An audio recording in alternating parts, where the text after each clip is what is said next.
أحزان قلبي لا تزول حتى أبشر بالقبول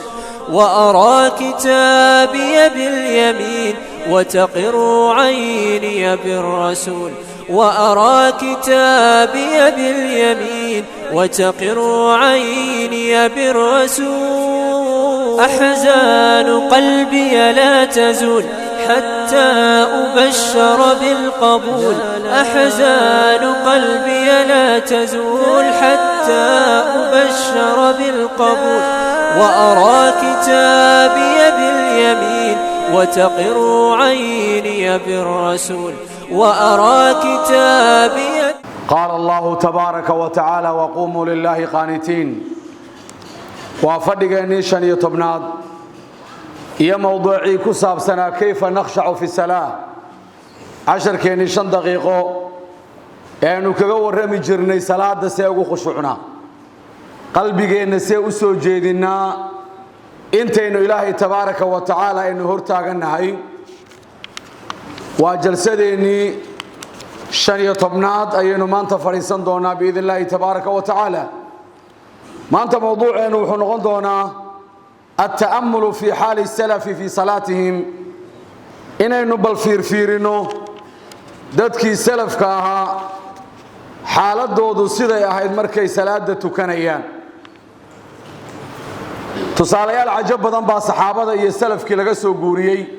maanta inta saxaabada dhaafimayno tusaalaha koobaadna waxaanu ka dhigaynaa ummul mu'miniin Aisha radiyallahu ta'ala anha bal waxaad la dhageysataa qisada uu warinay al-Qasim ibn Muhammad wuxuu leeyahay ataytu ghadawtu yawman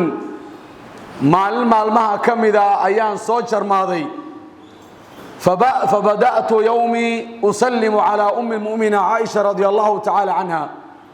maalinta ida waxaan ku bilaabay buu yiri shaqadayda ugu horeyn inaan siis bariidiyo oo si salaamo muuminiinta hooyadooda Aisha radiyallahu ta'ala anha wuxuu markii aan soo dhameystay masaajidkii iyo xaqii ayaan waxaan imi buu yiri goor salaatu duha ay tukanayso salaada markay qorraxdu soo baxdo kadib iyadoo tukanayso wuxuu yiri waxaan u imi iyadoo salaad ku jirta ummul mu'miniin Aisha oo akhriyaysa waxa weeyaan aayadda Allah tabaaraka wa ta'ala qad manna Allahu alayna wa waqana 'adab as-samum famanna Allahu alayna wa waqana 'adab as-samum Ilaahay ba tabaaraka wa ta'ala noo galadaystay oo abaal iyo naxariis noo galay oo waqana naga ilaaliyay min cadaab as-samum cadaabtii darnayd ee waxa weeye umada baabiinaysa gubaysa urka u saaxiibka wuxuu yiri kaanat ummul mu'miniin turaddidu hadhihi al-aaya ayadaasi ku celcelinaysay wuxuu yiri faqumtu waraaha xageeda dambaan iska joogsaday anoo sugaya inay salaada dhamayso wuxuu yiri waan taagnaa hatta malaltu ila an aad u daalay oo lagu yaxanuuneen baan taagnaa markaan arkay inaysan aayada mar qura aan dhaafaynin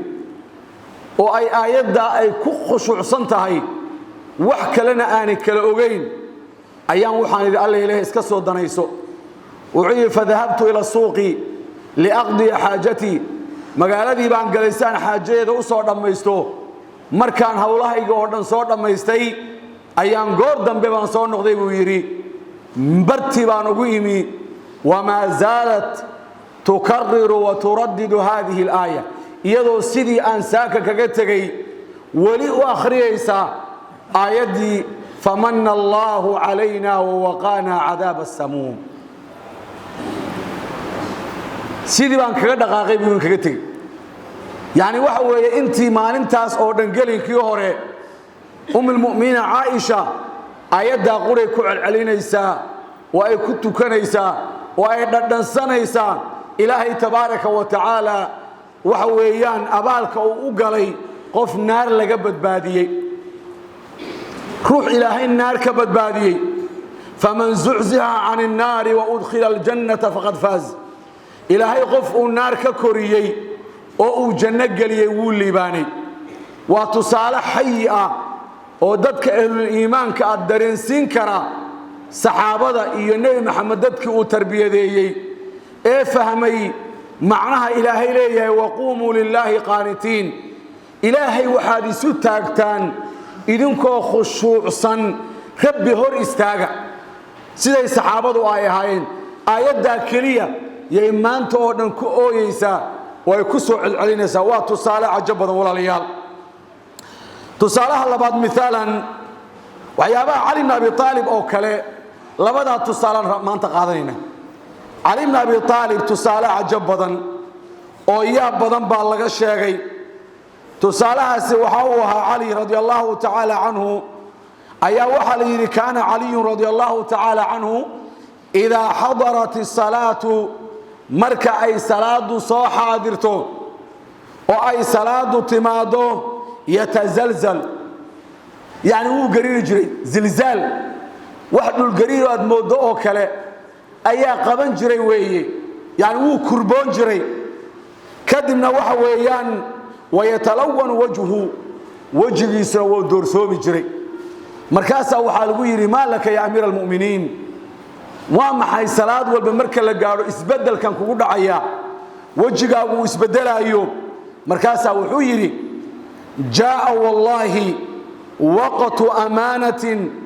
caradaha allahu cala asamaawaati waalardi waaljibaal faabayna an yaxmilnaha waashfaqna minha waxamaltuha wuxuu yidhi wallaahi waxaa yimi xilligii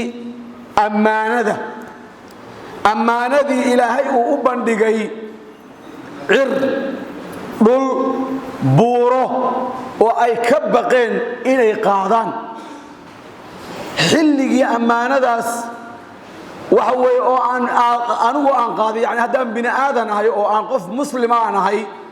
ammaanadaa wakhtigeedii markaa cali radi allahu tacaala canhu wuxuu tilmaamayaa marka ilaahay leeyahay innaa caradna alamaanata cala asamaawaati waalardi waaljibaal ayuu wuxuu leeyahay ammaanadaa ay cir iyo dhul iyo buuro diideen waaba salaada wey wuxuu yidhi salaaddii ay cir iyo dhul iyo buuro ay ka baqeen mas-uuliyaddiisa inay qaadaan oo ay yidhaahdaan rabbiyow kama bixi karno ammaanadaa aan qaaday wakhtigeedii baa la gaadhay buu yidhi arrintaasi markaa waxay tusaysaa saxaabadu say u danayn jireen salaada iyo wakhtigeeda iyo say u qiimayn jireen intaa ayuu noqonayaa jalsadeennin 15aad ee 5 daqiiqe ku saabsanayd kayfa nakhshacu fi salaa allah inagu anfaco wajazaakum allahu khayr aljaza